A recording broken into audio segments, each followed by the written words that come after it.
Image North Korea's leader, Kim Jong-un, and President Moon Jae-in of South Korea along with their spouses while visiting Mount Pektu in North Korea in September.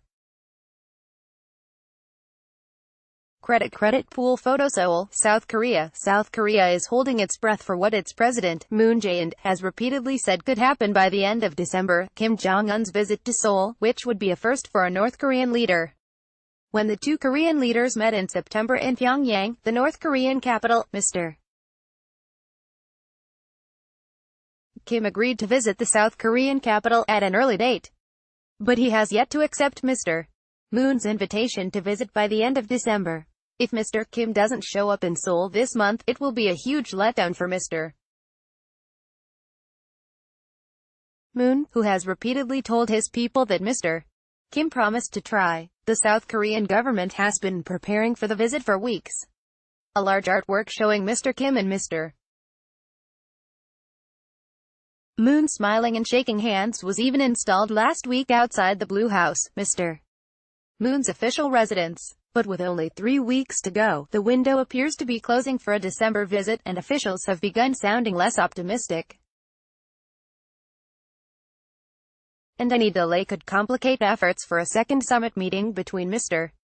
Kim and President Trump, though some analysts say that Mr. Kim may see no incentive to meet Mr. Moon before sorting out his differences with Mr.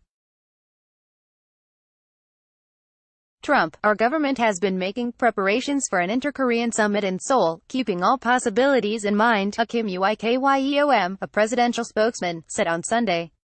As of now, nothing has been determined. There are many things to consider if a Seoul visit is to take place, so we do not intend to be in a hurry or to ask them to hurry. Mr. Moon has been the most ardent champion of engagement with North Korea, even as his country's ally the United States was more focused on enforcing sanctions to force Mr. Kim to give up his nuclear weapons. Mr. Moon has met Mr. Kim 3 times since April, helping broker Mr. Kim's summit meeting with Mr. Trump earlier this year, and has been urging them to meet again to help break a logjam in nuclear disarmament talks between their governments. But neither Pyongyang nor Washington seems to be in a hurry, putting Mr. Moon in an awkward spot. Mr. Trump has said he is likely to meet Mr. Kim again in January or February, but also that he doesn't want to play a time game with the North Koreans. Before Mr. Trump meets Mr. Kim, United States officials want guarantees that in a second summit meeting, Mr. Kim will make a more concrete commitment to a final, fully verifiable denuclearization, first by declaring all his country's nuclear assets. But North Korean officials have argued that handing over a list of nuclear assets and their locations before the U.S. takes trust-building measures like easing sanctions is like giving away target coordinates for preemptive strikes from the United States, according to South Korean officials. A meeting in New York between Secretary of State Mike Pompeo and North Korea's leading nuclear weapons negotiator was called off early last month. Stephen E. Begun, a former Ford Motor executive, has yet to meet his North Korean counterpart 4 months after being appointed as Washington's point man on North Korea. Mr. Moon hopes that if Mr. Kim visits Seoul this month, he can use the meeting to help narrow the differences between Pyongyang and Washington and add momentum for a second Kim-Trump summit meeting. Negotiations have stalled since Mr. Trump met with Mr. Kim in June in Singapore, where Mr. Kim made a vague promise to work toward the complete denuclearization of the Korean peninsula. A Kim visit would be a badly needed boost for Mr. Moon's domestic standing as well. Mr. Moon's approval ratings have depended heavily on progress in his efforts to build and expand inter-Korean ties.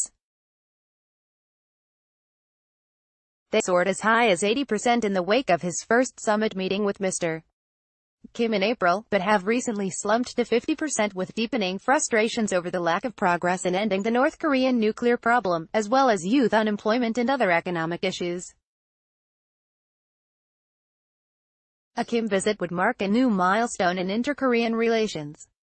North and South Korea have held 5 summit meetings since 2000, 3 of them between Mr. Moon this year, but all 5 meetings took place in either Pyongyang or Panmunjom, a truce village straddling the inter-Korean border.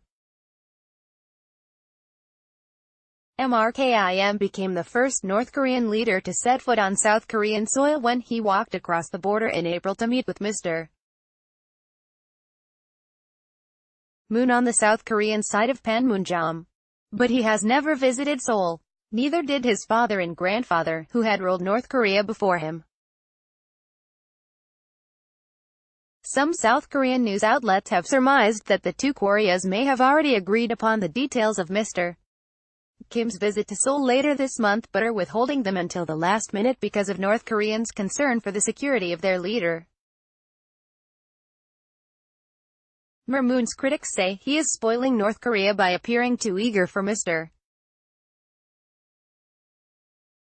Kim's visit. Our government's submissive attitude can make North Korea arrogant and trigger a backlash from our people, Son Ha-kyu, leader of the opposition Barun Marae party, told reporters on Monday. And Mr. Kim probably wouldn't get the same welcome in Seoul that Mr. Moon received in Pyongyang, where tens of thousands lined the streets to greet him. In recent weeks, political activists have held competing rallies in central Seoul, either touting a visit by Mr. Kim to Seoul or opposing it. Some officials hope that Mr.